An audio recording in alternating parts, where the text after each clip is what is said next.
Full organism में 1970s में अगर आप अपने बाग में जाके एक ऑरेंज लेते हाँ और एक आज आप ऑरेंज लेते, आज आपको सेम न्यूट्रिएंट्स लेने के लिए 8 से 9 ऑरेंजेस खाने पड़ेंगे। बहुत सारे लोगों को ये नहीं पता होगा, soil is a living body, इसमें माइक्रो ऑर्गेनिजम्स है, हर जगह माइक्रोफ्लोरा माइक्रोफोना है। अब उनको जिंदा रहने के लिए सब कुछ चाहिए, आप उसको फर्टिलाइजर दोगे वो मर जाएगा। तो यहाँ पे हमने लाइब्रेरी भी देखा, बहुत बड़ी लाइब्रेरी है। गूगल पे अगर IRA को सर्च करता है तो उन्हीं की लाइब्रेरी का फोटोग्राफ है। थोड़ा उनका क्या कनेक्शन था उसके बारे में जानना चाहेंगे। और अगर 2047 में विकसित भारत बनना है तो 2047 तक विकसित कृषि बनना जरूरी है।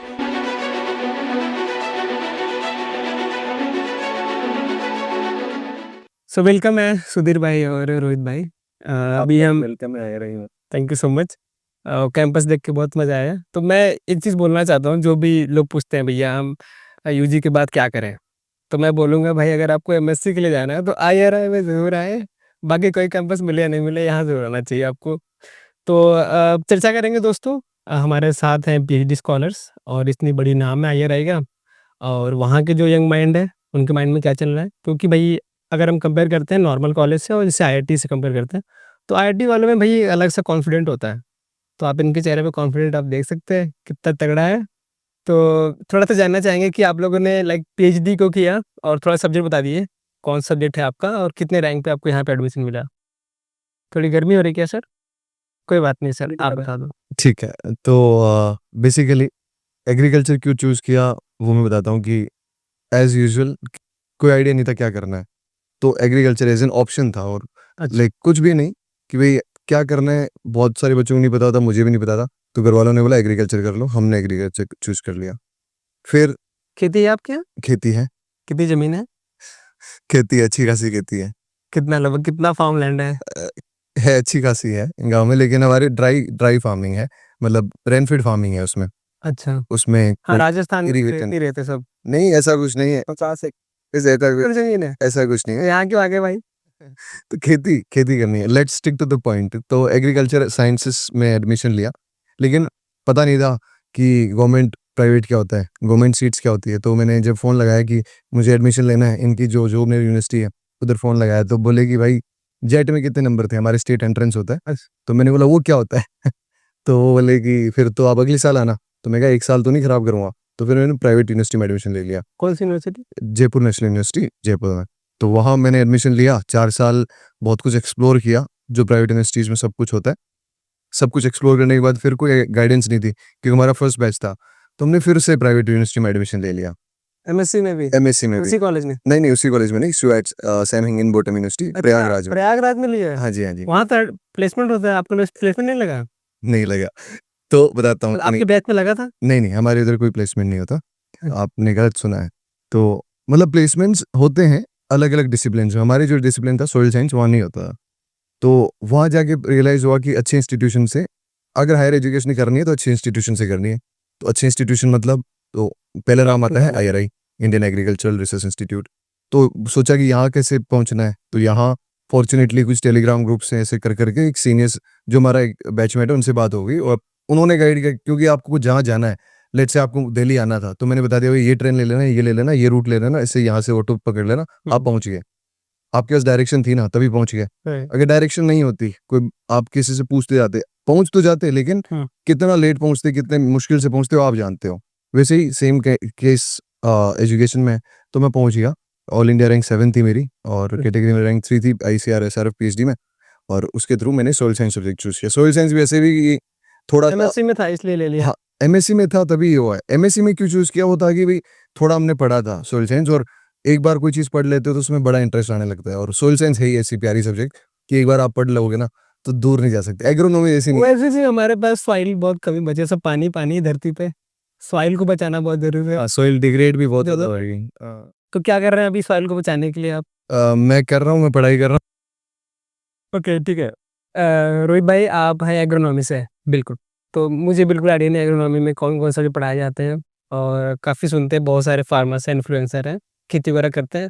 और क्या आपने कभी देखा उनकी वीडियोस कि भाई सच में बढ़िया खेती कर रहे हैं, क्रॉप के बारे में सही बता रहे हैं? बहुत सारे सीड कंपनी है और बीज वगैरह के बारे में बात होती है।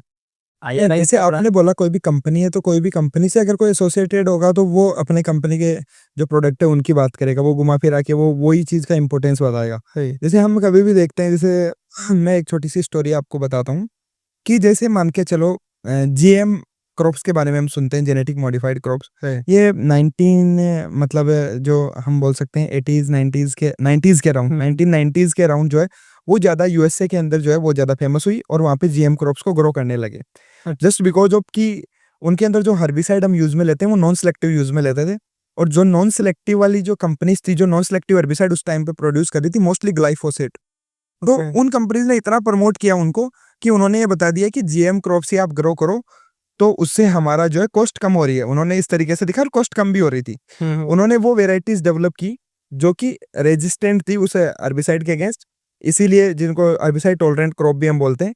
तो उससे क्या हुआ, उन्होंने तो अपने प्रॉफिट के लिए क्या किया, उन वेराइटीज को प्रमोट किया। अच्छा। तो इसकी वजह से क्या हुआ हमारा कि जीएम क्रॉप भी प्रमोट हुई। हाँ, हाँ। फिर उसके बाद में जब कभी भी बात आती है ना, तो जैसे कोई भी मान के चलो कोई भी पॉलिसी बन रही है किसी भी प्रकार से, तो उसके अंदर क्या होता है, उस चीज को प्रमोट किया जाता है जिसमें अगर हम बैकएंड पे जाके सोचेंगे ना बहुत अच्छे तरीके से, हाँ। तो उसमें किसी ना किसी का प्रॉफिट हो रहा है। ये चीज आम आदमी को कभी भी पता नहीं लग पाती है। क्यों नहीं लग पाती है? क्योंकि वो उस लेवल से नहीं सोच पाता है। वो तो ये सोचता है कि यार इसमें ये फायदा हो रहा है। बैक एंड पे जो फायदा होता है रियल में, वो किसी ना किसी कोई बहुत बड़ा प्राइवेट स्टेक होल्डर होता है जिसका कोई प्रॉफिट होता है उसके पीछे। तो ऐसे बहुत सारी चीजें होती हैं जो हम नहीं जानते। लेकिन उसके अलावा भी जैसे आप बोल रहे थे कि एग्रोनॉमी में कौन कौन सी सब्जेक्ट। हाँ, मुझे ये जानना है कि काफ़ी लोग फार्मर का भी क्वेश्चन होगा कि क्रॉप्स जो ग्रो होते हैं, लाइक उसमें कौन से मेन फर्टिलाइज़र हैं, मतलब कि क्रॉप ग्रोथ के लिए थोड़ा-सा इनिशियल स्टेज, मिड स्टेज और हार्वेस्टिंग के टाइम पे? क्योंकि फर्टिलाइज़र की बहुत स्कैम चल रहा है अभी, बहुत सारी चर्चा भी चल रही थी कि फर्टिलाइज़र में बहुत स्कैम चल रहा है, नकली फर्टिलाइज़र बिक रहे हैं। तो आप इकोनॉमी से थोड़ा-सा बता दीजिए कि अब जैसे आपने फर्टिलाइजर की बात कर दी, तो हाँ। फर्टिलाइजर क्या है कि आर्टिफिशियली हम न्यूट्रिएंट की सप्लाई कर रहे हैं। तो आर्टिफिशियली क्यों कर रहे हैं कि नेचुरली अवेलेबल नहीं है हमारी सॉइल में। हुँ, हुँ। नेचुरली अवेलेबल क्यों नहीं है? क्योंकि हमारी जो सॉइल बनती है वो रॉक से बनती है, रॉक्स मिनरल से बनते हैं, और मिनरल के अंदर जो है हमारी जो न्यूट्रिएंट है वो प्रेजेंट होते हैं। तो हमारी जैसे जैसे हमने कल्टीवेशन स्टार्ट किया, उसके बाद में इंटेंस कल्टीवेशन हमने किया कोई भी सॉइल पे, तो न्यूट्रिएंट है वो एक पर्टिकुलर अमाउंट में है। अगर उसको हमारे प्लांट्स ने एब्जॉर्ब कर लिया तो हमें रीसप्लाई करना पड़ेगा ताकि वो वापस से आगे की क्रॉप्स के लिए अवेलेबल हो। इसीलिए हम फर्टिलाइजर उसमें यूज में लेते हैं।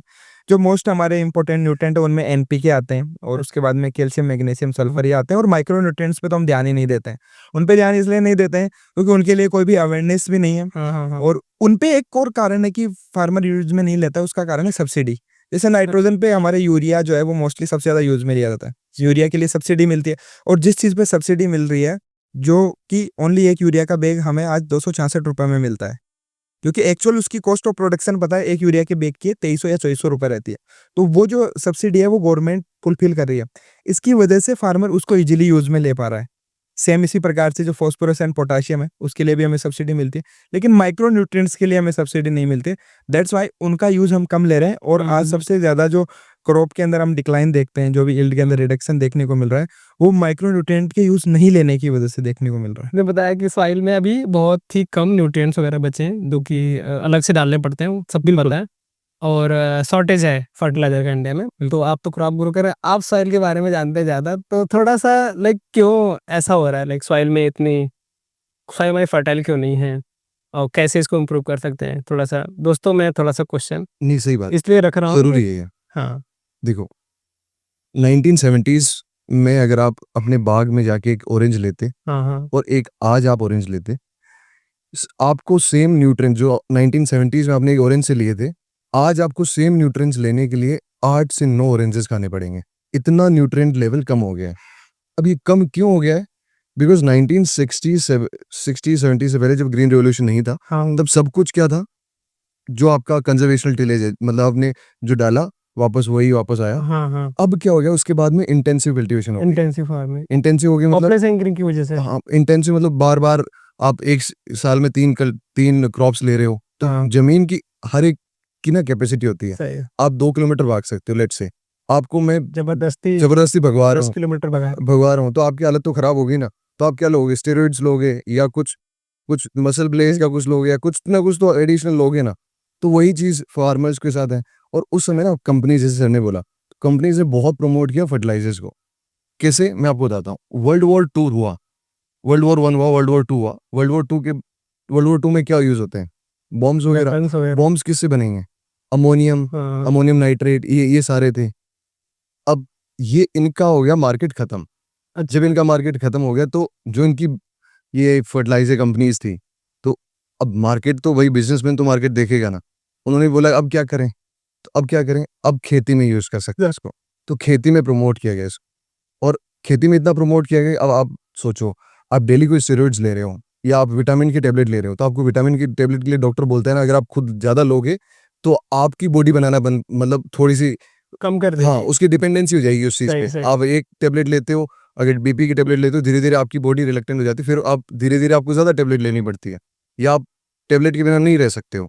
वही केस ज़मीन के साथ है, आपने उसको फर्टिलाइज़र्स, आर्टिफिशियल न्यूट्रिएंट्स दे दिया, आपने जो नेचुरल साइकिल थी उसको डिस्टर्ब कर दिया। अब वो मिट्टी ज़हर बन चुकी है। फॉर एग्ज़ाम्पल, सबसे ज़्यादा इंटेंसिव वेजिटेशन पंजाब में हो रही है। पंजाब में कैंसर ट्रेन चल रही है। क्यों चल रही है? बिकॉज़ वही सारा न्यूट्रिएंट्स, ये जो फर्टिलाइज़र है, आपने आर्टिफिशियली दिए, वो आर्टिफिशियली क्रॉप गई, क्रॉप को आपने खाया और आपकी फूड साइकिल में आ गया। वही चीज़ पानी आया, पानी नीचे गया, नीचे ग्राउंड वाटर है, आपने वही ग्राउंड वाटर पिया, आपकी बॉडी में वही न्यूट्रिएंट्स एक्सेस अमाउंट में। नेचुरली कुछ खराब नहीं है, excess of everything is bad, अति हर चीज़ की खराब है। सही। और वो न्यूट्रिएंट्स आए, आपने फूड साइकिल में लिया, अब आपको कैंसर हो रहा है। और यही रीज़न है। अब ज़मीन करे तो करे क्या? करेगा। अब पॉपुलेशन इतनी बढ़ गई, अब तो क्या सबको करे? फीड बस करना है। खाना है ना आपको। अब क्वांटिटी ही देखी जा रही है, क्वालिटी पे कोई फोकस नहीं कर रहा, और हर चीज़ में वही हो रहा है, क्वांटिटी देखी जा रही है। अब धीरे-धीरे जो शहरी लोग, फॉर एन एग्ज़ाम्पल, जिसकी अच्छी लाइफ़स्टाइल है, वो क्यों ऑर्गेनिक फार्मिंग पे जा रहा है? वो क्यों एक अलग से फार्मर को कह रहा है, "भई मेरे को ये दे दो।" ऑर्गेनिक फार्मिंग का इतना हाई साइड हाइप में बना इतना रहा है। बूस्ट गवर्नमेंट हाइप बहुत क्यों आया है? प्रमोट कर रही है। क्यों आया है? क्यों वो क्वालिटी पे फोकस कर रहे हैं। लेकिन क्वालिटी पे फोकस कौन कर पाएगा? जिसके पास अच्छी इनकम है, 1 या 2% लोग, बाकी सारे तो क्वांटिटी पे मर रहे हैं ना। वो चीज़ उनको फोकस वहीं वहीं खत्म हो रही है सारी चीज़ें। अब ज़मीन को आप कितनी गाली दोगे? ज़मीन भी एक आप बहुत सारे लोगों को ये नहीं पता होगा, soil is a living body, non living नहीं है। इसमें माइक्रो ऑर्गेनिज़म्स हैं हर जगह, माइक्रोफ्लोरा, माइक्रोफोना है। अब उनको ज़िंदा रहने के लिए सब कुछ चाहिए, क्रॉप रेसिड्यू चाहिए, उसको भी न्यूट्रिएंट्स चाहिए। आप उसको फर्टिलाइज़र दोगे, वो मर जाएगा। सही। इसको सीड इंजरी बोलते हैं। जब सीड खराब हो जाता है फर्टिलाइजर की वजह से, हुँ। आप ज़्यादा फर्टिलाइजर दोगे, हर एक चीज़ खराब होती है, अति हर चीज़ की खराब है। तो इसी वजह से सॉइल भी डिप्लीट हो रही है, और सॉइल का डिग्रेडेशन इतना ज़्यादा हो गया कि अब सबसे बड़ी प्रॉब्लम बन चुकी है। इसीलिए हियर कम्स सॉइल साइंस, और सॉइल साइंस इसी प्रॉब्लम को सॉल्व कर रहा है। और आई होप कि धीरे-धीरे जैसे पॉपुलेशन लोड बढ़ रहा है, धीरे-धीरे हम भी उस प्रॉब्लम को सॉल्व करते जाएँगे और हमारी वैल्यू बढ़ती जाएगी। क्या बात है! तो ऑर्गेनिक फार्मिंग में अभी देखो बोल रहे थे कि आपकी ऑर्गेनिक फार्मिंग गवर्नमेंट भी प्रमोट कर रही है और होनी भी चाहिए। तो क्या लाइक बहुत सारे कंट्री ने अडॉप्ट किया ऑर्गेनिक फार्मिंग पूरी तरीके से, बहुत फेल हुई बहुत बुरी तरह। तो क्या इंडिया अभी उस लेवल पे है कि फुल्ली ऑर्गेनिक फार्मिंग कर सकती है? ज़ीरो, बिल्कुल, क्यों? बिल्कुल गलत बात। 2021 में इन्फ्लुएंस होके प्रेसिडेंट राजापक्सा, जो श्रीलंका के श्रीलंका। प्रेसिडेंट थे, उन्होंने क्या किया, बोले कंप्लीटली फर्टिलाइजर पे बैन लगा दिया और बोले कि हम ऑर्गेनिक फार्मिंग करेंगे, फर्स्ट ऑर्गेनिक कंट्री बनेंगे। हुआ क्या? इतनी खराब इकोनॉमी डिप्लीट होके पूरी डिपेंडेंसी, आज श्रीलंका की हालत कौन नहीं जानता। सही। इतनी खराब हालत होगी जस्ट बिकॉज कि उन्होंने प्रॉपर प्लानिंग नहीं की। उससे हालत बहुत ज़्यादा खराब हो सकती है इंडिया की, क्योंकि इंडिया के पास पॉपुलेशन श्रीलंका से कितनी ज़्यादा है। इंडिया वर्ल्ड का नंबर 1 पॉपुलेशन वाला कंट्री है। अब इतनी ज़्यादा पॉपुलेशन को फीड करने के लिए आप ऑर्गेनिक फार्मिंग से, मानो ना मानो, आपकी प्रोडक्शन डिक्रीज होती है, 100% होगी। डिक्रीज होगी, आपकी प्रोडक्शन हाफ हो जाएगी। अब आपको तो पॉपुलेशन को फीड करना है ना, आप कैसे करोगे? आप चाहे कितना भी ऑर्गेनिक को प्रमोट कर लो, मैंने तभी कहा ऑर्गेनिक वो खा सकता है। लेट्स से आप 10 रुपए का टमाटर खा रहे हो, वही ऑर्गेनिक आपको 70 रुपए का मिल रहा है। तो आप लाइक एलाइड में जैसे फिश फार्मिंग, पोल्ट्री और डेयरी, इसमें फुल ऑर्गेनिक लाइक कर सकते हैं? नहीं कर सकते। देखो, फुल ऑर्गेनिक आप डेयरी में कैसे फुल ऑर्गेनिक करोगे? आप अगर ऑर्गेनिक करोगे, आपको वो घास जो आप काट रहे हो वो भी ऑर्गेनिक चाहिए, हर एक चीज़, मतलब पूरी फूड साइकिल हैम्पर होती है बिगड़ ना। जाएगी, हाँ। तो पूरा organic is a myth, full organic is a myth. आज अभी आप चाय पिए थोड़ी देर पहले, वो चाय भी ऑर्गेनिक नहीं थी। हर एक चीज़ में फर्टिलाइज़र अपनी बॉडी में मिल चुका है, हर जगह मिल चुका है, अब आप उसको एलिमिनेट कर ही नहीं सकते। लाइक छोटे-छोटे स्टेट, अभी एक स्टेट है हमारे कंट्री में, वहाँ पे अडॉप्ट हुआ है ऑर्गेनिक फार्मिंग, फुली ऑर्गेनिक बन चुका है। उसके जैसे अगर अदर स्टेट चाहें तो वो आप देखो ना, उसकी ग्राउंड रियलिटी देखो। सिक्किम की बात कर रहे हो? हाँ, सिक्किम की सिक्किम ऑलरेडी हिली स्टेट है, वहाँ फर्टिलाइजर जो कंजम्पशन था ऑलरेडी बहुत बहुत कम था। था। अब जहाँ फर्टिलाइजर कंजम्पशन बहुत कम है, वहाँ अब थोड़ा सा और कम करके कोई खास फर्क नहीं पड़ रहा। आप यूपी को करके बताओ, आप बहुत मुश्किल। पंजाब को करके बताओ, आपकी इकोनॉमी तुरंत ठप हो जाएगी। तो आप ये सोच ही नहीं सकते कि एक स्टेट को दूसरे स्टेट से तभी कंपेयर किया जा सकता है जब दोनों चीजें सिमिलर हो। डिसिमिलर चीजों को कैसे कंपेयर करोगे? और वो हो ही नहीं सकता। और आप सबसे बड़ी प्रॉब्लम है अपनी पॉपुलेशन। हर एक चीज का अगर आप क्रक्स पे जाओगे कि ये कैसे रोका जा सकता है, तो पॉपुलेशन को स्टेबलाइज करो। सही। तो वो उसकी जो वजह फ्री से राशन वाला चलता है, वो कैसे मैनेज कर रही गवर्नमेंट? जो फ्री राशन बँटते हैं हमारे कंट्री में। तो प्रोडक्शन हो रहा है ना हमारे पास, तो उसको तो मतलब गवर्नमेंट की बात आती हम है। सुनते भी हैं कि बहुत सारे क्रॉप्स की जो हार्वेस्टिंग है वो खराब हुई है और लाइक बहुत सारा वेस्ट गया है हमारा प्रोडक्शन। बिल्कुल। तो कैसे कर रही है? तो जैसे हमारे जो है, एक होता है एमआरपी, जिस प्रकार से जो कि एक कोई भी हमारा सेलर होता है उसको अधिकार होता है कि वो मैक्सिमम रिटेल प्राइस, उससे ज़्यादा वो नहीं मतलब दे सकता। उसी प्रकार से मिनिमम सपोर्ट प्राइस है। तो इतना सपोर्ट तो होना चाहिए, पर मिल कहाँ रहा है फार्मर्स को? नहीं मिल रहा, सच में नहीं मिल रहा। सपोर्ट प्राइस की तो बात ही नहीं कर रहे ना। मैक्सिमम सपोर्ट प्राइस की बात कर रहे हैं, मिनिमम सपोर्ट प्राइस की बात करें, इतना तो मिलना चाहिए। और हम अभी स्वामीनाथन जी को आपने इतना ज्यादा अपन ने भारत रत्न दिया, हाँ, हाँ। अपन ने सब कुछ दिया, और उनको वर्ल्ड फूड प्राइज मिला जो नोबेल प्राइज के इक्विवेलेंट एग्रीकल्चर में।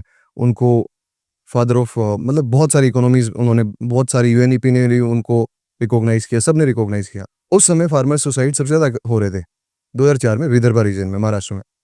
वहां जब हो रहे थे तो स्वामीनाथन जी को बुलाया जाता है कि आप लोग कुछ सजेशंस दो ताकि हम ये फार्मर सुसाइड्स को कम कर सकें। उन्होंने 19 सजेशंस दिए और पहला सजेशन था एमएसपी। एमएसपी का ये सजेशन था कि जो हमारी एमएसपी मिलनी चाहिए वो C2+50% से मिलनी चाहिए। ये फॉर्मूला था। आज आज तक जो मिल रही है वो A2+FL से मिल रही है। अगर आपकी क्रॉप 2000 की है, A2 और FL का जो आपको मैं क्या है, एज मतलब बता दीजिए। एन साफ साफ समझाऊं तो A2+FL में क्या है कि फैमिली लेबर है और कुछ जो कॉम्प्रिहेंसिव कॉस्ट होती है वो इंक्लूडेड है।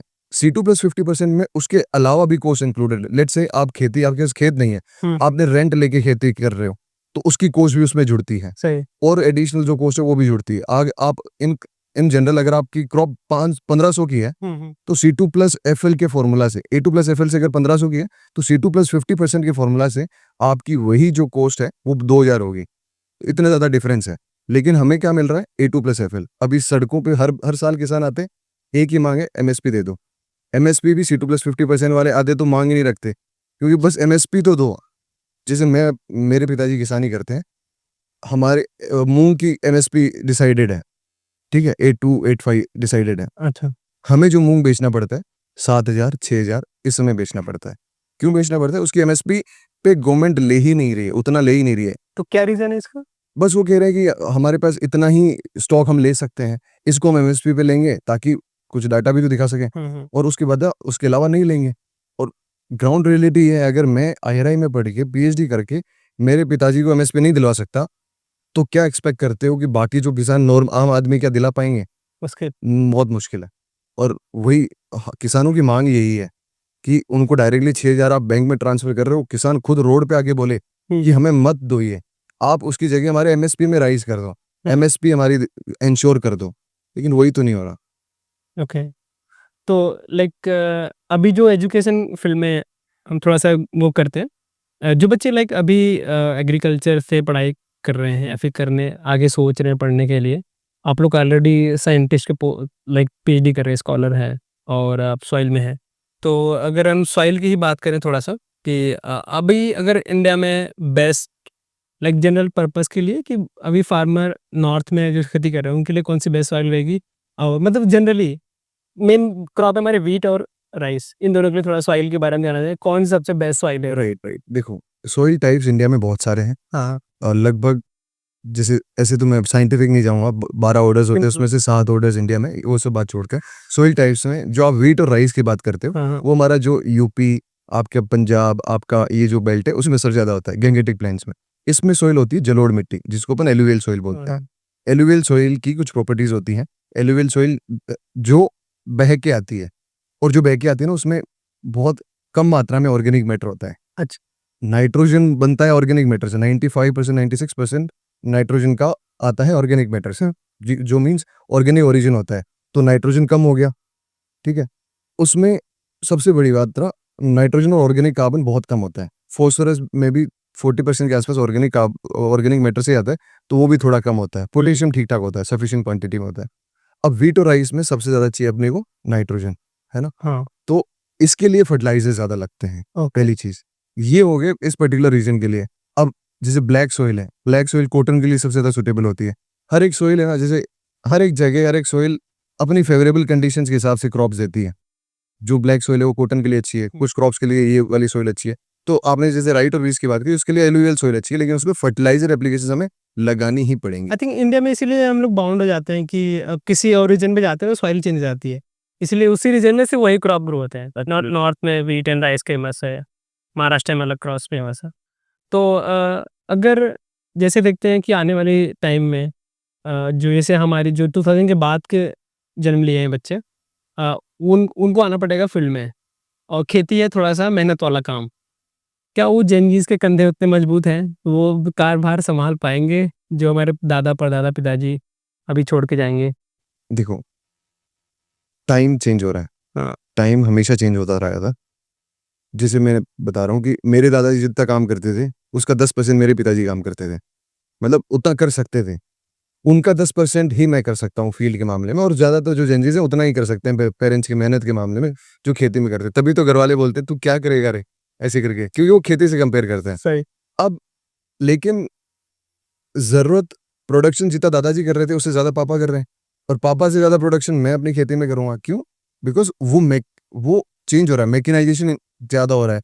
सीड जो वैराइटीज़ है, जो पहले जिनकी पोटेंशियल यील्ड कुछ थी, आज उनकी पोटेंशियल यील्ड ज़्यादा हो रही है। सही। आज जीन एडिटिंग हो रही है, उसकी वजह से और डॉफ वैराइटीज़, अभी मौसम चेंज हो रहा है, तो उसके अकॉर्डिंग जो क्लाइमेट अडैप्टेबल वैराइटीज़ है, वो सारी कुछ बढ़ेंगी। तो हर एक चीज़ में प्रोडक्शन इंक्रीज़ होगा, मैकेनाइज़ेशन इंक्रीज़ होगा, काम आसान हो जाएगा। वो तो ठीक है, मैकेनाइजेशन बढ़ रहा है और एजुकेशन बहुत बड़ा फैक्टर होने वाला है, कैसे क्रॉप वगैरह उगा रहा है। अभी जैसे एआई वगैरह भी बहुत ज़्यादा बूम आ रहा है। अब देख रहे हैं कि एआई कैंसर क्योर कर रहा है। तो जो एग्रीकल्चर में बच्चे पढ़ाई करने के लिए जा रहे हैं, वैसे भी डिग्री रिलेवेंट नहीं रही है। बड़े-बड़े फाउंडर ने बोल चुके हैं, भाई डिग्री अगर आप 12th में GPT-5 यूज़ कर पा रहे हैं अच्छे तरीके से, तो आप आईआईटी वाले को टक्कर दे पा रहे हैं। तो जो इतना जिस तरीके से अदर डिग्रीज़ को डिक्लाइन किया जा रहा है कि भाई डिग्री कोई रिलेवेंट नहीं है, तो एग्रीकल्चर में क्या ये सब डिग्री रिलेवेंट रहेंगी आगे चल के? BSc agriculture, MSc, JED? Agriculture की हम बात करते हैं, एक तो फार्मिंग, एक है आप एजुकेशन की हम बात करते हैं कि डिग्री रेलिवेंट रहेगी या नहीं रहेगी। हाँ। अब देखो हमारे केस में जैसे एआई का यूज़ है, वो हर जगह सब बात कर रहे हैं कि एआई का यूज़ एग्रीकल्चर में भी करो। बट कैसे करो? अभी ये चीज़ फाइनलाइज़ नहीं हो पा रही है कि कैसे करना है। अब जैसे कोई भी वैरायटी डेवलप हमें करनी है, तो वैरायटी डेवलप करने के लिए क्या करना पड़ेगा? जो साइंटिस्ट है उसको खेत में तो जाना पड़ेगा। अब खेत में एआई तो जा नहीं सकती, वहाँ पे तो रोबोट नहीं जा सकता, वहाँ पे तो कौन जाएगा? साइंटिस्ट ही जाएगा, या फिर लैब में कोई भी टेक्नोलॉजीज़ हो सकती है, उसके अंदर कहीं न कहीं हो सकता है कि प्रॉब्लम सॉल्विंग के लिए एआई हमारी मदद करे। एआई डेटा एनालिसिस वगैरह में मदद कर सकता है। एआई जो चीज़ें हमारी 5 दिन में हो रही थी, उसको 1 दिन में करने में मदद कर सकता है, बट एआई सभी प्रॉब्लम्स को सॉल्व नहीं कर सकता। बात करते हैं फार्मिंग की, तो फार्मिंग के केस में तो बिल्कुल भी चांसेस नहीं है कि एआई कुछ वहाँ पे बहुत कुछ धमाल मचा देगा या बहुत कुछ बड़ा कर देगा। क्योंकि खेत में तो जो किसानी जो होगी, जो जो भी हम प्रैक्टिसेस करते हैं, पैकेज ऑफ प्रैक्टिसेस, वो तो मैनुअली या फिर हम कोई भी मशीनरी को ऑपरेट करने के लिए तो वहाँ पे कोई ना कोई तो मतलब ह्यूमन लेबर या ह्यूमन रिसोर्स वहाँ पे ज़रूर लाइक लगेगा। मे बी उसके पास लाइक अगर थिंकिंग एबिलिटी आगे बहुत तगड़ी है, तो शायद वो जी जो आपने वैराइटीज़ के बारे में बताया, ऐसी वैराइटीज़ बना सकता है। तो क्या वहाँ पे साइंटिस्ट मे बी हो सकता है कि साइंटिस्ट की जगह ले लें, ऐसा हो सकता है? नहीं, जगह नहीं ले सकता, वही तो चीज़ें हैं ना कि जगह रिप्लेस नहीं कर सकता एआई। एआई जो ऑलरेडी चीज़ें हो रही है, जो 5 दिन में हो रही थी, उनको 1 दिन में करने में हमारी मदद कर सकता है, बट रिप्लेस नहीं कर सकता एग्रीकल्चर के केस में। मुझे तो ऐसा लगता है। सर ये एआई की केस है जिसमें रिप्लेस नहीं कर सकता, हमें उसके लगता है फार्मिंग तो बहुत मुश्किल है। फार्मिंग, क्योंकि मे बी काम आसान कर लोगों को लगता होगा कि स्विगी खाना बनाता है, लेकिन स्विगी टेक्नोलॉजी से खाना आता है, खाना तो वही किसान ही बना रहा है। हाँ, तो प्रोडक्शन तो वो एग्रीकल्चर में एआई सबसे ये वो बेस है। कोई कहता है ना, ये आपकी जॉब चली जाएगी, कंटेंट राइटर की चली जाएगी, इसकी चली जाएगी, उसकी चली फार्मर या एग्रीकल्चर जो बैकबोन है, उसकी जॉब सबसे रिप्लेस सबसे लीस्ट होगी। इररिप्लेसेबल है भाई, वो हाँ, उसको कोई नहीं ले सकता। कोई नहीं ले सकता। इतना तो क्लियर हो गया हमें कि जो नई जनरेशन है उनके कंधे बहुत मजबूत होने चाहिए अगर वो खेती के फील्ड में उतर रहे हैं तो एमएससी जैसी बड़ी डिग्रीज है यूजी के बाद और लोग जेआरएफ के लिए जा रहे हैं तो ये मतलब थोड़ा सा बताइए कि क्यों 4-5 फैक्टर होना डिसाइड करे कि भाई ये करना ही करना है अगर आप इस डायरेक्शन में जाना चाहते हैं तो। देखो, सब लोग तो एमएससी या फिर हायर एजुकेशन की तरफ नहीं आते हैं और सब आ भी नहीं सकते क्योंकि सीट्स हमारी बहुत लिमिटेड है। लेकिन ये उन लोगों को एज़ ए करियर चूज़ करना चाहिए, या तो उन्हें अपना करियर वो एज़ ए साइंटिस्ट देखते हैं या फिर एज़ ए असिस्टेंट प्रोफेसर देखते हैं यूनिवर्सिटीज़ में, तो ही उनको एमएससी करना चाहिए। या फिर सेकंड फैक्टर होता है हमारा कि जस्ट आफ्टर ग्रेजुएशन हमारे पास ज़रूरी नहीं कि हमारे पास जॉब ऑप्शन हो, क्योंकि सही। इंडिया की अगर हम बात करते हैं तो केवल एक आईबीपीएस एएफओ है जो रेगुलरली पोस्ट रिलीज करता है, और ज़रूरी नहीं कि सभी स्टूडेंट्स को आईबीपीएस एएफओ में इंटरेस्ट हो।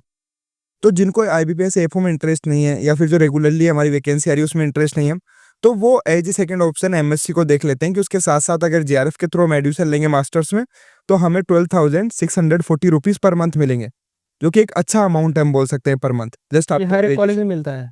नहीं, कॉलेज मैटर नहीं करता, लेकिन ये मैटर करता है मेरिट के बेसिस पे। ये सभी सब्जेक्ट जितने भी सब्जेक्ट है हमारे, मोर देन 20 प्लस सब्जेक्ट में हम जेआरएफ का एग्जामिनेशन दे सकते हैं। अच्छा। अब उसमें अगर टॉप रैंक आएगी हमारी, जो आईसीआर डिसाइड करता है कि कौन सी सब्जेक्ट में कितने नंबर ऑफ सीट होगी। अगर आप स्टूडेंट उस मेरिट लिस्ट में आता है, तो केवल उन्हीं को फेलोशिप मिलेगी, बिसाइड वो फिर कोई सी भी यूनिवर्सिटी में एडमिशन ले सकते हैं। ओके। तो लाइक बहुत सारे लोग सिर्फ सिक्योरिटी के लिए एमएससी कर रहे हैं, क्या वो सही है कि भाई एक अच्छा कॉलेज मिल जाता है और हम वहाँ रह के गवर्नमेंट एग्ज़ाम कोई या फिर कोई और स्टेट का सर्विस एग्ज़ाम देखते हैं, क्या सही है? गवर्नमेंट जितना खर्चा कर रही है यूनिवर्सिटीज़ पे, प्रोफ़ेसर पे, क्या वर्थ इट हो रहा है उसके लिए? अब देखो, सच्चाई है ना इसमें, वो तो यही है कि मोस्टली जो मास्टर्स करते हैं वो एज ए सिक्योरिटी ऑप्शन ही करते हैं मोस्टली। 1-2% लोग होते हैं जो स्टार्टिंग से ही जिनका इंटरेस्ट रिसर्च होता है, जो फाइनल गोल उनका क्लियर है कि मेरे को या तो साइंटिस्ट बनना है या असिस्टेंट प्रोफेसर बनना। बट मोस्टली इसलिए करते हैं कि साथ में करेंगे तो पैसे मिलते रहेंगे, और एक प्रेशर नहीं आता है कि सही। ग्रेजुएशन के बाद आप क्या कर रहे हो, हुँ। कहाँ पे रहोगे। एक आपको रहने के लिए, खाने के लिए एक अच्छी जगह मिल गई, और उस एनवायरनमेंट में आप एक एनवायरनमेंट के साथ आप बने रहते हो, तो अपनी कोई भी एग्जामिनेशन की तैयारी इफेक्टिवली और एफिशिएंटली हम कर सकते हैं, क्योंकि आसपास अगर आपके लोग रहेंगे जो तैयारी कर रहे हैं, तो हमेशा एक पॉजिटिव माहौल बना रहता है। तो लाइक अगर इस तरीके से चलता रहा तो जितने बड़े नाम हम सुनते हैं एग्रीकल्चर में स्वामीनाथन जी का, तो उतना बड़ा नाम दोबारा से बन पाएगा आने वाले समय में? नहीं, ऐसा ज़रूरी नहीं है। मैंने ये बोला ना 1 से 2%। अब स्वामीनाथन जी भी उस टाइम पे 1 से 2% में आते थे। उनका पहले सिलेक्शन आपने भी थोड़ा बहुत जाना होगा, सुना होगा उनके बारे में। उनका जो हमारे यूपीएससी जो Indian all India agriculture services होती, तो उनका एज़ ए आईपीएस पोस्ट पे सिलेक्शन हुआ था। लेकिन उन्होंने उसको छोड़ा हुँ। और उन्होंने एज़ ए साइंटिस्ट अपना करियर जो है उन्होंने चूज़ किया, क्योंकि उनको ये करना था, ये उनका गोल था। ये लॉन्ग टर्म गोल होते हैं, कोई भी लीडर बनता है तो उनका विज़न हमेशा ब्रॉड विज़न होता है कि हाँ, मेरे को कुछ चेंजेस लाने, और वो सच में किसी कंडीशन से अफेक्ट होते हैं। उनका जो मेन जो जिसकी वजह से जो ट्रिगर उनको किया, उस टाइम पे एक बंगाल में फेमाइन हुआ था हमारा, जिसकी वजह से वो सच में पर्सनली उन्होंने ये चीज़ फ़ील की, और तब उन्होंने सोचा कि यार मेरे को कुछ बड़ा करना है। तो आज की जनरेशन में भी कुछ हमारे यंगस्टर्स एग्रीकल्चर में ऐसे आएँगे, जो सच में ये सोचेंगे कि यार आज जो एग्रीकल्चर में कंडीशंस हैं, जो फार्मर्स की इनकम है, मैं किस प्रकार से इंक्रीज़ कर सकता हूँ। एक लॉन्ग विज़न देखेंगे, एक लॉन्ग टर्म, केवल शॉर्ट टर्म गोल नहीं। वो 20-30 साल का आगे सोचते हैं कि यार जो सस्टेनेबिलिटी की आज प्रॉब्लम है, एग्रीकल्चर प्रोडक्शन में जो एक हमारा पीक आ चुका है, कि हम उसको सस्टेनेबली किस प्रकार से इंक्रीज़ कर सकते हैं। तो बिल्कुल एमएस स्वामीनाथन जैसे लीडर और भी निकलेंगे, और उसके लिए सबसे बड़ा रोल हमारे जो, जैसे किसी को भी बनाने में किसी का रोल होता है, तो हमारे जो प्रोफेसर्स हैं, वो शायद इस चीज़ पे ज़्यादा ध्यान दें, तो बेटर हम और ज़्यादा से ज़्यादा एमएस स्वामीनाथन जैसे लीडर्स हम प्रोड्यूस कर सकते हैं, और उसके लिए एग्रीकल्चर एजुकेशन अच्छा होना बहुत ज़रूरी है। क्योंकि क्वालिटी में हम बात करते हैं तो डिक्लाइन हमें देखने को मिल रहा है। जितनी भी एग्रीकल्चर यूनिवर्सिटीज़ हैं, उनके अंदर एग्रीकल्चर एजुकेशन उस क्वालिटी का नहीं हो रहा है जिस क्वालिटी का पहले होता था, क्योंकि नंबर ऑफ सीट इंक्रीज़ कर दी। फैकल्टी के लिए जो प्रोफेसर्स है, असिस्टेंट प्रोफेसर, उसके लिए रिक्रूटमेंट टाइमली नहीं निकल रहा है। उसके अंदर बहुत हम देख रहे हैं कि जो निकलता है तो उसमें पॉलिटिक्स बहुत ज़्यादा हो रही है। लोग जो लोकल जो पीपल है, लोकल जो पॉलिटिकल लीडर्स है, वो उसमें इंटरफेयर कर रहे हैं, जिसकी वजह से क्वालिटी असिस्टेंट प्रोफेसर्स हम नहीं दे पा रहे। तो हम कैसे एक अच्छा लीडर और कैसे एक अच्छा, हम आगे ये बोल सकते हैं कि अच्छा साइंटिस्ट बनेगा। तो जो उसकी ब्रिंगिंग अप है, जो ब्रिंगिंग अप फाउंडेशन वो स्ट्रॉन्ग होना बहुत ज़रूरी है, तभी जाकर हम स्ट्रॉन्ग लीडर प्रोड्यूस कर पाएंगे। तो यहाँ पे हमने लाइब्रेरी भी देखा, बहुत बड़ी लाइब्रेरी है। गूगल पे अगर IRA कोई सर्च करता है तो उन्हीं की लाइब्रेरी का फोटो आता है। थोड़ा उनका क्या कनेक्शन था उसके बारे में जानना चाहेंगे? जब MS स्वामीनाथन की एक्चुअली MSc यहाँ से हुई है, अच्छा। फिर वो PhD के लिए बाहर गए हैं, अब्रॉड से उनकी PhD हुई है, और फिर लाइक इनका यही था कि seat of green revolution IRA को इसलिए बोलते हैं क्योंकि IRA के खेतों में उन्होंने वो बीज ला के ट्रायल पे फर्स्ट टाइम इंडिया की, जब बाहर से मेक्सिको से जब ड्राफ्ट वेराइटीज़ के बीज लाए थे, तो यहाँ IRA के जो जहाँ अपन सुबह घूम रहे थे उन फील्ड्स में पहली बार ट्रायल हुआ। जब वो ट्रायल सक्सेसफुल हुआ तो वहाँ से वापस पूरे इंडिया में उसको अलग-अलग लोकेशंस पे ट्राई किया गया, अलग-अलग सॉइल टाइप्स में, अलग-अलग जियोग्राफिकल लोकेशंस पे, अलग-अलग क्लाइमेटिक ज़ोन्स में। जब सक्सेस मिली तो हम जानते हैं father of green revolution MS Swaminathan ji को। जी। कोई नहीं जानता father of political green revolution कौन है। पॉलिटिकल ग्रीन रिवॉल्यूशन मतलब स्वामीनाथन एज़ अ साइंटिस्ट एक लेवल तक ही कुछ कर सकते हैं। हाँ, हाँ, हाँ। जो बड़ा चेंज है वो पॉलिटिकल लीडर्स लेके आ सकते हैं, और उस समय के जो पॉलिटिकल लीडर्स थे, जो यूनियन एग्रीकल्चर मिनिस्टर सी सुब्रमण्यम जी, अच्छा। उनको father of political green revolution बोला जाता है। उन्होंने इतना ज़्यादा सपोर्ट किया कि जो उनको दिखा, और हर्डल्स आते हैं उसमें भी बहुत सारे हर्डल्स आते हैं, तो उन्होंने हर्डल्स को नेग्लेक्ट करके उसको ग्राउंड पे उतारना वो पॉलिटिक्स या पॉलिटिकल लीडर्स ही कर सकते हैं। दैट इज़ व्हाई एजुकेशन एक फाउंडेशन है, और जो डिसीजन मेकिंग है वो पॉलिटिकल लीडर्स हैं। तो पॉलिटिकल लीडर्स में भी एग्रीकल्चर के स्टूडेंट्स का होना, या एग्रीकल्चर से जो रिलेशन रखते हैं, आज हम 23 दिसंबर किसान दिवस के नाम से मनाते हैं। सही। हमारे किसान मसीहा थे, क्यों थे? चौधरी चरण सिंह। वो किसान से निकल के प्राइम मिनिस्टर बने, तो उन्होंने वो चीज़ें लाई जो ग्राउंड रियलिटी है किसानों की।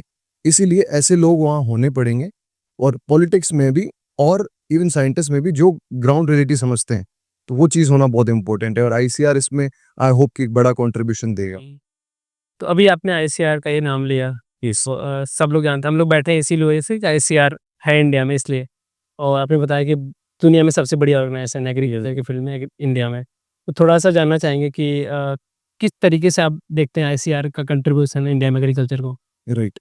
देखो, ICR की हिस्ट्री कहाँ से हुई वो हमने ऑलरेडी बता दिया था कि 1929 में एस्टेब्लिश हुई, बट पॉइंट पे आते हैं कि दुनिया में सबसे बड़ी लेकिन कॉलेज एग्रीकल्चर, उससे भी पुराना है, 1905। हाँ, देखो एजुकेशन 1905 IRA ही पहले एस्टेब्लिश हुआ, अच्छा। वो ब्रिटिशर्स ने एस्टेब्लिश किया। जो एज इन लाइक ICR क्यों एस्टेब्लिश हुआ, वो हुआ रॉयल कमीशन ऑन एग्रीकल्चर की एक रिपोर्ट थी, अच्छा। वो 1928 में एस्टेब्लिश हुई, 1929 में अपनी ICR का फाउंडेशन हुआ। अब ICR उस समय imperial council of agricultural research था। 1947 में जब देश आज़ाद हुआ तो उसको Indian council of agricultural research बोलते हैं। उसके बेसिकली ना 3 पिलर्स हैं, रिसर्च, एक्सटेंशन और एजुकेशन। और दुनिया का सबसे बड़ा एग्रीकल्चर सिस्टम है, इतना सारा इंफ्रास्ट्रक्चर, इतना ज़्यादा डाइवर्सिटी, एक्सटेंशन, एजुकेशन सब कुछ मैनेज कर रहा है। USA, developed countries, USA, Europe, कहीं पे भी ऐसा सिस्टम नहीं है। इवन एशिया में बहुत सारी कंट्रीज ने इस सिस्टम को अडॉप्ट करने की कोशिश करी, सब फेल हो गए, बिकॉज इतना ज़्यादा मैनेजमेंट चाहिए। सही। ICR सच में, आज हम जितना खाना खा रहे हैं ना, इंडिया ना लार्जेस्ट लैंड है इसके पास, सही। ना लार्जेस्ट रिसोर्सेज है हमारे पास, ना सबसे ज़्यादा रिसोर्स, कुछ भी नहीं है, फिर भी इंडिया इतना कैपेबल है।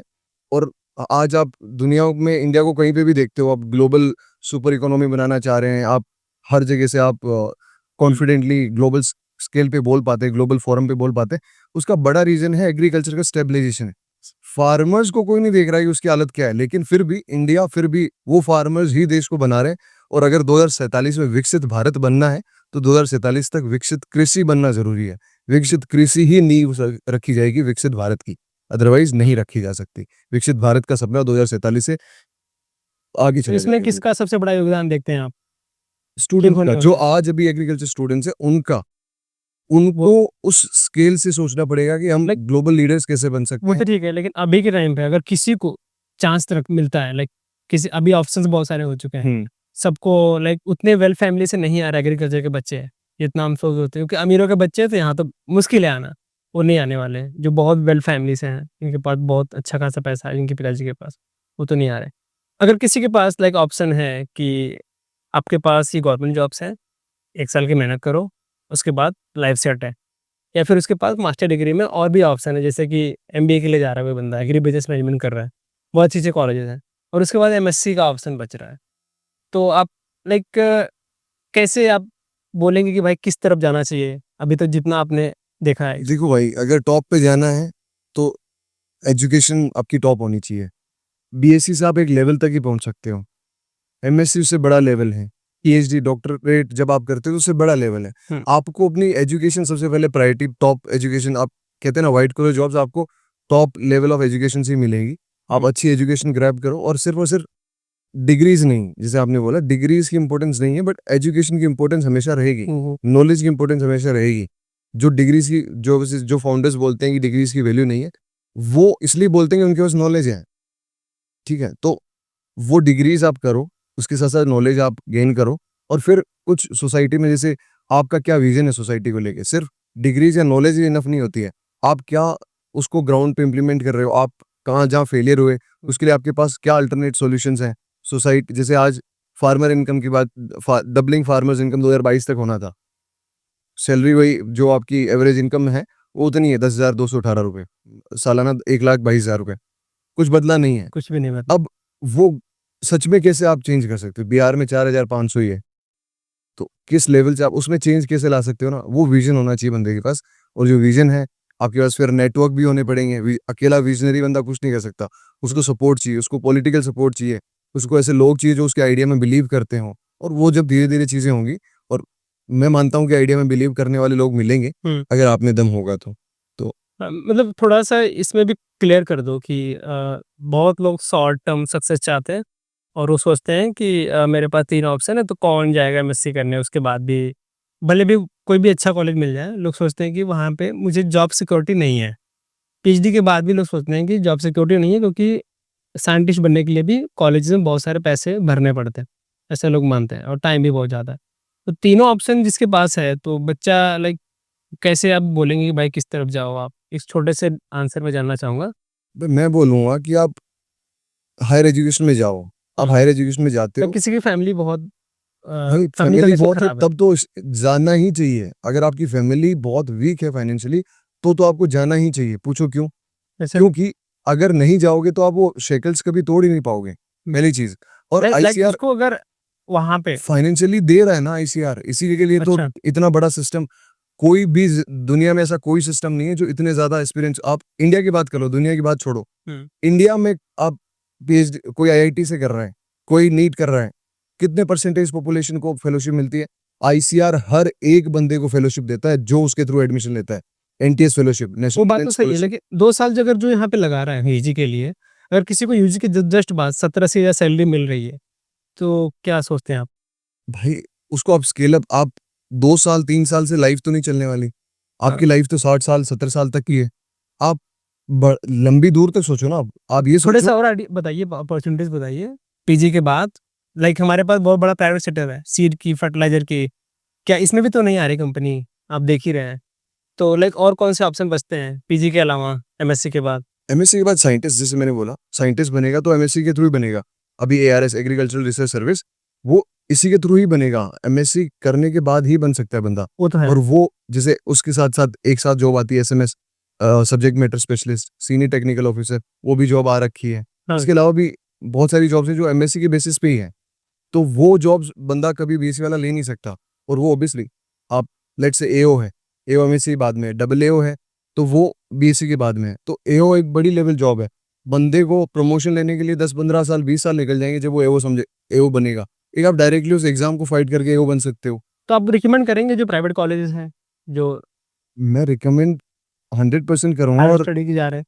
ये बंदे जो प्राइवेट यूनिवर्सिटीज के बंदे हैं ना, पिछले कुछ टाइम से हुँ, हमने बेसिकली, हम जैसे मेंटर करते हैं बच्चों को, तो हमने ये चीज पर्सनली देखी है कि अब जो टॉप रैंकर्स है ना, पहले टॉप रैंकर्स नहीं, पहले सिर्फ सिलेक्शंस होते थे प्राइवेट यूनिवर्सिटी से, कुछ कुछ आउट ऑफ 100 2-3 हो जाते थे।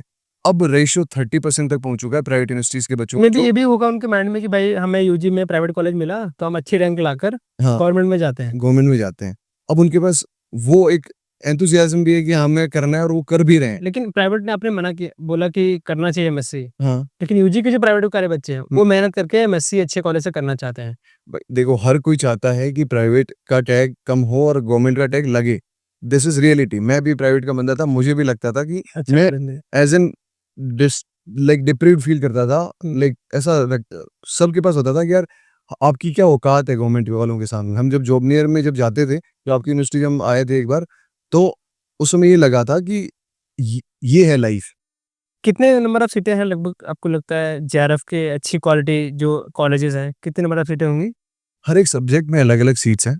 जैसे प्लांट साइंस में जैसे 600 सीट्स हैं, अच्छा, एग्रोनॉमी में ज़्यादा सीट्स हैं, उसके बाद फिर soil science, horticulture, social science में बेस्ट सब्जेक्ट क्या रहेगा फ्यूचर देखते हैं अभी के लिए, तो आगे 10 साल बेस्ट बाद सब्जेक्ट बहुत अच्छा होगा relevant मेरे ख्याल से रहेगी। प्लांट साइंसेस अच्छा सब्जेक्ट है। अच्छा। सोइल साइंस क्योंकि सोइल क्वालिटी डिग्रेड हो रही है। एग्रोनॉमी एज ऑलवेज फाउंडेशन है सब चीज़ों की।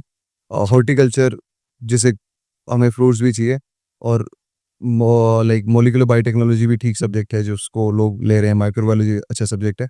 और जो सबसे ज़्यादा ज़रूरत है जिसकी मैं मानता हूँ, वो है सोशल साइंस, जिसमें एक्सटेंशन आती है। अच्छा, भारत में सब कुछ डेवलप हो रहा है लैब्स में, बट लैंड तक नहीं पहुंच रहा। तो एक्सटेंशन वर्कर्स का बहुत बड़ा एक रोल होने वाला है, उसमें बहुत बड़ा स्कोप है, और वो दिख भी रहा है। आने वाली वैकेंसीज में सबसे ज़्यादा, जैसे एआरएस की वैकेंसीज में सबसे ज़्यादा सीट्स सोशल साइंस की है, अच्छा। 28 सीट्स हैं। उसके बाद सोइल साइंस में 26 सीट्स हैं। तो फ़र्क दिखता है। तो एआरएस में भी सबके लिए अपॉर्चुनिटीज़ है? सबके लिए अपॉर्चुनिटीज़ हैं। कुछ 1-2 सब्जेक्ट हैं जिनकी वैकेंसीज कुछ सालों से नहीं आ रही है। बायोटेक की नहीं आ रही है, स्टेट्स में बायोइन्फॉर्मेटिक्स की नहीं आ रही है, बट वो इसलिए नहीं आ रही है, वो कह रहे हैं कि हमारे पास ऑलरेडी वैकेंसीज है, अगली बार आ जाएगी, ऐसे करके। लगभग 26 डिसिप्लिन्स में से 24-23 में आ रही है। एक चीज़ और बोलना चाहता हूँ, आप सिर्फ साइंटिस्ट और ये सब ही नहीं बन सकते। लेट्स से आपको प्राइवेट कंपनीज़ में जाना है। प्राइवेट कंपनीज़ आप बीएससी के बाद में जाओगे, कितनी सैलरी मिलेगी बच्चे को? आप 15 खुद से बताओ। 20 हज़ार 15 से 20। This is reality. जो बच्चे देख भी रहे हैं उनको भी लगना चाहिए इतना ही मिलता है। मेरे सारे दोस्त थे, उनको भी शुरुआत से इतना ही मिला था। आप एमएससी करके जाओ, अपनी वैल्यू ऐड करके जाओ, स्किल्स ऐड करके जाओ, आपकी अपनी डिग्री की वैल्यू होगी, अच्छे इंस्टीट्यूशन से करोगे। लेकिन जाएँगे कैसे? वो तो वहाँ पे ब्रैकेट लगा के रखे ना बड़ी कंपनीज़ कि भाई हम एमएससी वालों को भागने देंगे, कोई भी कॉलेज से हो। वहाँ पे जाते हैं बड़ी कंपनियाँ, बड़े कॉलेजेज़ हैं लाइक एग्री बिज़नेस कॉलेज जितने भी हो गए, वहाँ पे जाते हैं। तो क्या ये सही है लाइक कम कॉलेज एफर्ट नहीं मार रहा है कि बच्चे के पास वो भाई सिपाही जाए? बच्चे को एफर्ट मारना पड़ेगा, कॉलेज एफर्ट मारे ना मारे, इंडिविजुअल एक्शंस आपको लेने पड़ेंगे। आप लेट्स से मैं बायर में जाना चाहता हूँ, तो मैं बायर के आउटरीच प्रोग्राम में मुझे फॉर्म फिलअप करना पड़ेगा। मुझे बायर के बारे में सीखना पड़ेगा, मुझे बायर के प्रोडक्ट्स का बैक हिस्ट्री पता करनी पड़ेगी कि बायर लाइक को क्या ऑफ नीड है। कैंपस ऑन कैंपस तो बहुत फ़र्क पड़ जाता है ना, तो या तो ऑफ कैंपस प्लेसमेंट हो गया कि भाई खुद से एफर्ट मार रहा है, डिग्री भी हमारे पास ही है, लेकिन हम खुद से झोला लेके पहुँच जा रहे हैं, मुझे जॉब दीजिए। जाना पड़ेगा। कंपनी क्यों नहीं आ रही कॉलेज में एमएससी? कंपनीज नहीं आ रही बिकॉज कंपनीज के पास ऑलरेडी बच्चे पहुंच जा रहे हैं। आप कंपनीज में जब कंपनीज को 17,000 में कोई बंदा मिलेगा, वही अगर इंडिविजुअल बंदा बीएससी में बंदा ये बैठ के सोचे कि मुझे नीड पे फोकस करना है कि भाई आने वाले टाइम में इस प्रोटेक्शन सेक्टर में, प्लांट प्रोटेक्शन सेक्टर में ये वाले केमिकल पे बहुत ज़्यादा काम हो रहा है, मुझे उसको सीखना है, मुझे इन डेप्थ सीखना है, या मुझे ये एक्सटेंशन या सेल्स का ये काम करना मुझे मेरी एक प्रोफिशिएंसी बढ़ा सकता है, तो वो इंडिविजुअल लेवल पे बंदा एफर्ट मार के आराम से निकल सकता है आगे। और कंपनीज लेंगी, क्योंकि आप खुद जानते हो ना, लेना ही पड़ेगा। नहीं, एक तो बहुत बड़ा ये भी बना हुआ है ना कि एमएससी में वो सब्जेक्ट नहीं सिखाए जाते जो कंपनियों को चाहिए, मार्केटिंग, सेल्स वगैरह। क्योंकि एमएससी पूरा ओरिएंटेड है कि भाई रिसर्च फील्ड में आपको जाना है। राइट। तो यहाँ पे मुझे लगता है कि बहुत डिफरेंट फील्ड है, दोनों कंपेयर करना कि एमएससी और एमबीए बहुत डिफरेंट है। दोनों डिफरेंट हैं, बट प्लांट प्रोटेक्शन सेक्टर जो सबसे ज़्यादा एग्रीकल्चर में प्राइवेट सेक्टर सबसे ज़्यादा कहाँ है? Obviously plant protection, pesticides, fertilisers, ये इनपुट सेक्टर जो है अपना, हाँ। हर्बिसाइड्स वगैरह, इनमें कौन बंदा जाएगा? पैथोलॉजी, एंटोमोलॉजी, ये सब भी तो जाएंगे मुझे प्लांट लगता है कि जो जितने भी एग्रीटेक स्टार्टअप हो या फिर बड़ी कंपनीज़ हो, उनको साइंटिस्ट नहीं चाहिए, उनको भाई सेल्समैन चाहिए। जो मेरा प्रोडक्ट सेलिंग में जो प्रोडक्ट सेलिंग में है। हाँ, मेन चीज़ मुझे लगता है वही है। उसी की वजह से जो सब्जेक्ट है रिलेवेंट नहीं रह जाते बड़ी कंपनियों के लिए। राइट। तो एग्रीकल्चर में क्रॉप के अलावा जो अदर एलाइड सेक्टर है, किसमें सबसे ज़्यादा प्रॉफिटेबल बिज़नेस बना सकते हैं बच्चे यूजी के बाद? एक टर्म होता है जो हम डेली लाइफ में भी यूज में लेते हैं और हम बोलते रहते हैं कि डाइवर्सिफिकेशन होना चाहिए, हाँ। इंटीग्रेटेड होनी चाहिए चीजें। एक का वेस्ट दूसरे के लिए यूजफुल होना चाहिए, जो हम पढ़ते हैं इंटीग्रेटेड फार्मिंग सिस्टम जो पढ़ते हैं कि नथिंग, कुछ भी वेस्ट नहीं होना चाहिए। और इससे बेस्ट, फार्मर से बेस्ट हम ये चीज किसी से नहीं सीख सकते। किसी से नहीं। वेस्ट होता है जो लोग अर्बन एरियाज में रहते हैं, हम्म। रूरल एरिया में कोई वेस्ट होता ही नहीं है। वेस्ट नाम की कोई चीज ही नहीं होती है वहाँ पे। कूड़ा लेने के लिए कूड़ेदान वाला नहीं आता है डेली। खेत में जैसे से- जैसे डेली सुबह आवाज देता है ना सिटी में कि भाई कूड़ा वाला आया, भाई कचरा निकाल, पर वो गांव में नहीं है। क्यों? हम्म, क्योंकि गांव में वेस्ट जनरेशन बहुत कम होता है। लोग चीजों को यूटिलाइज करना जानते हैं। हम्म, एक जगह कोई वेस्ट होगा, उसको कहीं दूसरी जगह फिट कर देंगे। उसी प्रकार से जितने भी हमारे और सेक्टर है, अलाइड सेक्टर, जैसे आपने बोला डेयरी, तो डेयरी को भी हमें फार्मिंग के साथ इनकॉर्पोरेट करके करेंगे तो वो हमारे लिए बेनिफिशियल होगा। बी कीपिंग करो साथ में, beekeeping। लोग कर रहे हैं, जो लोग सच में कर रहे हैं उनको फायदा हो रहा है, क्योंकि ये एक इकोसिस्टम है और इसको जितना हार्मोनिक, जितना अच्छा हम बना सकते हैं, जितना डाइवर्सिफाइड इसको बना सकते हैं, उतना हम बनाएंगे तो हमारी रिस्क भी कम होगी। जैसे हमने बात की ना, रिस्क, फेलियर का सही रिस्क से वो सबको होता है। तो जब हमारी सोर्स, इनकम के सोर्स 5 होंगे ना, 5-6, सही तो अगर 1-2 नहीं भी चला तो हमारा जो कंपेंसेशन होगा जहां नहीं कर चला सकते हैं। वो उसको कंपेंसेट कर देगा। तो इसलिए मुझे ऐसा लगता है कि इंटीग्रेटेड होना चाहिए जो भी हमारा सिस्टम हो, जो भी हमारा मॉडल हो, कोई भी जब हम मॉडल जो अगर हम खुद से भी अगर बिल्ड करें तो हमेशा उसको डाइवर्सिफाइड रखो, ताकि रिस्क ऑफ फेलियर जो है वो हमारा कम से कम हो जाए। Okay sir. यही मतलब सर ने जो बोला ना कि आपको अलग अलग सिस्टम, जैसे हमारे उधर लेट्स से रेनफेड फार्मिंग है तो हम पूरा डिपेंडेंट नहीं हो सकते। अभी बारिश नहीं आएगी, हालत खराब है किसानों की, लेकिन उसको बैकअप देता है डेयरी डेयरी हम हमारे पास गाय भैंसे हैं, तो वो एज एन बैकअप देता है और वो एक सर्टेनिटी देता है, यहाँ आप थोड़ा रिस्क हो सकता है तो चलेगा। तो ये सारी चीज़ें एक इंटीग्रेटेड सिस्टम होना चाहिए हमारे ख्याल से। सही है। तो बाकी हमारे पास बहुत सारे टॉपिक्स हैं, फार्मर्स डबलिंग, फार्मर की इनकम डबल करने की बात कर सकते हैं। ये हमारा टॉपिक नहीं है, हमारा टॉपिक नहीं होगा, लेकिन ये चर्चाएँ होती रहती हैं। हमारा तो सॉल्यूशन अगर मुझे कोई बड़े फार्मर मिलते तो मैं उनसे ज़रूर पूछूँगा कि फार्मर सुसाइड वगैरह के बारे में। लेकिन हमारी चर्चा थी एजुकेशन के बारे में, तो हमने आपके लिए जितने क्वेश्चंस निकाले थे, होपफुली आपको बहुत पसंद आए होंगे। मैं एंड इसी के साथ करना चाहूँगा कि जो भी एग्रीकल्चर स्टूडेंटों ने ये सुना है, जो हमारी बातचीत, जो हमारा डिस्कशन हुआ है, उसका मेन मोटिव यही है कि एक इम्पैक्ट क्रिएट होना चाहिए। एक इम्पैक्ट क्रिएट करो, आपके आसपास के लोगों में एक इम्पैक्ट क्रिएट करो। आप जो भी काम कर रहे हो उससे ये होना चाहिए कि आप किस प्रकार से इन्फ्लुएंस कर रहे हो आप। एटलीस्ट हमारा ये मोटिव रहेगा, जो हमारी बातचीत हुई उससे जितने भी लोग, कितने भी लोग देखें इसको, उसमें से अगर एक भी हमारा एग्रीकल्चर स्टूडेंट किसी भी प्रकार से वो इन्फ्लुएंस होता है और वो एक एक्शन लेता है, एक्शन, इमीडिएट एक्शन ज़रूरी है। बात सब करते हैं, वो कहते हैं ना कि सर सबसे जो महँगी जगह है वो कब्रिस्तान है, क्योंकि वहाँ पे पता नहीं कितने आइडियाज़ दफ़न हुए होंगे। आइडियाज़ सबके पास है आज, आइडियाज़ की कमी नहीं है, आइडिया सब लेके बैठे हैं और धुआँधार आइडिया, ऐसे आइडिया की दुनिया बदल दे। लेकिन दैट्स जस्ट ए आइडिया। जब तक एजुकेशन नहीं होता है तब तक वो एक आइडिया होता है। हम बहुत बार बोलते हैं यार ये तो मैंने भी सोचा नहीं। एक्शन लो। आप ये अभी वीडियो सुन रहे हो, इसके बाद भी एक्शन लो। आप क्या सीखे हो, मतलब उससे एक्शन लो। आपका व्हाई क्लियर होना चाहिए, आपको क्या चीज़ करनी है और क्यों करनी है। क्या बात है। सो गाइज़, जैसे बड़े कॉलेज के माइंड आपके साथ बात कर रहे हैं, तो जो बता रहे हैं आप, आई होप आपको पसंद आया होगा। तो यही है ओवरऑल सार कि भई अगर आप डिसीज़न लेकर लेना सीख गए हैं, तो आप रिज़ल्ट देख पाएँगे। नहीं तो आप किसी के कहने पे, किसी के बताने पे कि चाचा ने बोला ये करना है, खुद का थोड़ा दिमाग लगाओ, सोचो समझो। लाइफ़ छोटी नहीं है इतनी कि 2-4 साल में ख़त्म है कहानी। या चाहे आप पीजी करें, चाहे आप कुछ भी कर रहे हैं, एक बार अपना इंटरेस्ट, अगर आप बैठ के कुछ चीज़ें लिख पा रहे हैं कि भाई प्रोज़ एंड कॉन्स अपने कंडीशन के हिसाब से, अभी आपकी क्या स्थिति है उसके हिसाब से, तो आप जाके अच्छा डिसीज़न ले पाएँगे, ठीक है? तो जो आप करना चाहते हैं, उनके क्लोज़ रहिए, अच्छे लोगों के साथ सर्कल बनाइए और ग्रो करिए। दुनिया अच्छी है, आप भी अच्छा करिए। Grow together. Grow together, grow together. ठीक है? Thank you guys. It is pleasure for us